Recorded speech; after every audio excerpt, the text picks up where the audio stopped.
কথায় রয়েছে, যার শেষ ভালো তার সব ভালো। আজকের এই দিনটা ছিল কালী পুজো, তাই আমার তরফ থেকে আপনাদের জন্য রইল শুভ দীপাবলি। আসলেই আমরা সবাই মিলে প্ল্যানিং করে একটা কালী পুজোর আয়োজন করেছিলাম।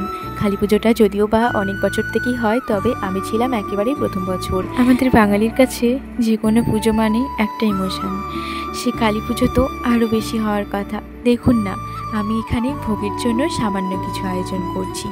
মাকে ভোগটা দেওয়ার জন্য আমার খুব ইচ্ছা করেছিল, তাই তো এই আয়োজনটা করা। ইচ্ছে তো করে অনেক রকম আয়োজন করার, কিন্তু আমি জানি আমার দ্বারা সেটা হয়ে উঠবে না। এটা যেহেতু আমার কাছে একেবারে মায়ের জন্য ফার্স্ট টাইম ভোগ বানানো, তাই তো অতটা সাহস হয়ে উঠবে। এই তো আপনাদের সাথে দিব্যি গল্প করতে করতে আমার সিমুইটা রেডি হয়ে গিয়েছে। এখন আমি ঘুগনিটা বানিয়ে নেব।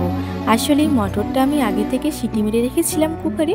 এখন এটাকে মশলা ভালো মতো করে কষিয়ে আগে থেকে সেদ্ধ করে রাখা মটরটা আমি এখানে অ্যাড করে দিলাম। এদিকে না হয় ঘুগনিটা রেডি হোক, ততক্ষণ আমি 5 রকম যেসব ভাজাগুলো করব সেগুলো কেটে রেডি করে ফেলে। এখানে আমি ভাজার জন্য 5 রকম সবজি নিয়েছি: পটল, আলু, বেগুন, কাঁচকলা আর কুমড়ো। আমার তো ওইদিকে সবজিগুলো কাটা কমপ্লিট। এখন দেখলাম ঘুগনিটাও রেডি হয়ে গিয়েছে, তাই তো মায়ের জন্য প্রথমেই বাটিতে তুলে রাখছি। দেখে মোটামুটি আমার ভোগের থালা সাজানো কমপ্লিট। অতটা হয়তো ভালো করে পারলাম না, যেহেতু আমি প্রথম নেক্সট টাইম চেষ্টা করব আরও ভালোভাবে করার। এখানে 5 রকম মিষ্টি আমি সাজিয়ে নিচ্ছি একটা প্লেটের মধ্যে। আপনাদের সাথে গল্প